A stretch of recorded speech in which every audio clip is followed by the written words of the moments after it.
एक बार की बात है कि श्री कृष्ण और अर्जुन कहीं जा रहे थे। रास्ते में अर्जुन ने श्री कृष्ण से पूछा कि प्रभु, एक जिज्ञासा है मेरे मन में, अगर आज्ञा हो तो पूछूं?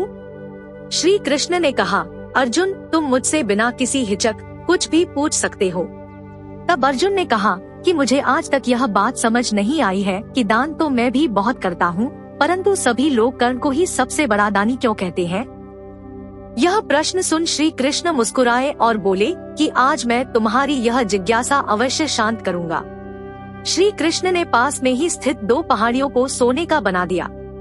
इसके बाद वह अर्जुन से बोले कि हे अर्जुन, इन दोनों सोने की पहाड़ियों को तुम आसपास के गांव वालों में बांट दो। अर्जुन प्रभु से आज्ञा लेकर तुरंत ही यह काम करने के लिए चल दिया। उसने सभी गांव वालों को बुलाया, उनसे कहा कि वह लोग पंक्ति बना ले, अब मैं आपको सोना बांटूंगा, और सोना बांटना शुरू कर दिया। गांव वालों ने अर्जुन की खूब जय जयकार करनी शुरू कर दी। अर्जुन सोना पहाड़ी में से तोड़ते गए और गांव वालों को देते गए। लगातार 2 दिन और 2 रातों तक अर्जुन सोना बांटते रहे। उनमें अब तक अहंकार आ चुका था। गांव के लोग वापस आकर दोबारा से लाइन में लगने लगे थे। इतने समय पश्चात अर्जुन काफी थक चुके थे। जिन सोने की पहाड़ियों से अर्जुन सोना तोड़ रहे थे, उन दोनों पहाड़ियों के आकार में जरा भी कमी नहीं आई थी। उन्होंने श्री कृष्ण जी से कहा कि अब मुझसे यह काम और न हो सकेगा, मुझे थोड़ा विश्राम चाहिए। प्रभु ने कहा कि ठीक है, तुम अब विश्राम करो, और उन्होंने कर्ण बुला लिया। उन्होंने कर्ण से कहा कि इन दोनों पहाड़ियों का सोना इन गांव वालों में बांट दो। कर्ण तुरंत सोना बांटने चल दिए। उन्होंने गांव वालों को बुलाया और उनसे कहा, यह सोना आप लोगों का है, जिसको जितना सोना चाहिए वह यहाँ से ले जाए। ऐसा कहकर कर्ण वहाँ से चले गए।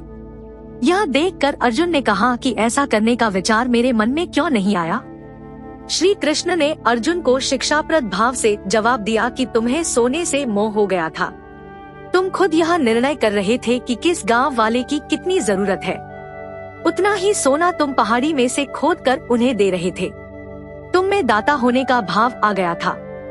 दूसरी तरफ कर्ण ने ऐसा नहीं किया। वह सारा सोना गांव वालों को देकर वहां से चले गए। वह नहीं चाहते थे कि उनके सामने कोई उनकी जय जयकार करे या प्रशंसा करे। उनके पीठ पीछे भी लोग क्या कहते हैं, उससे उनको कोई फर्क नहीं पड़ता। यह उस आदमी की निशानी है जिसे आत्मज्ञान हासिल हो चुका है। इस तरह श्री कृष्ण ने खूबसूरत तरीके से अर्जुन के प्रश्न का उत्तर दिया। अर्जुन को भी अब अपने प्रश्न का उत्तर मिल चुका था। कथासार, दान देने के बदले में धन्यवाद या बधाई की उम्मीद करना भी उपहार नहीं सौदा कहलाता है, और हम अपने नाम का शिलापट लगवाते फिरते हैं। यदि हम किसी को कुछ दान या सहयोग करना चाहते हैं, तो हमें यह बिना किसी उम्मीद या आशा के करना चाहिए, ताकि यह हमारा सत्कर्म हो, न कि हमारा अहंकार। आइए इस संस्था में अपना योगदान देकर अनाथों के नाथ बनिए।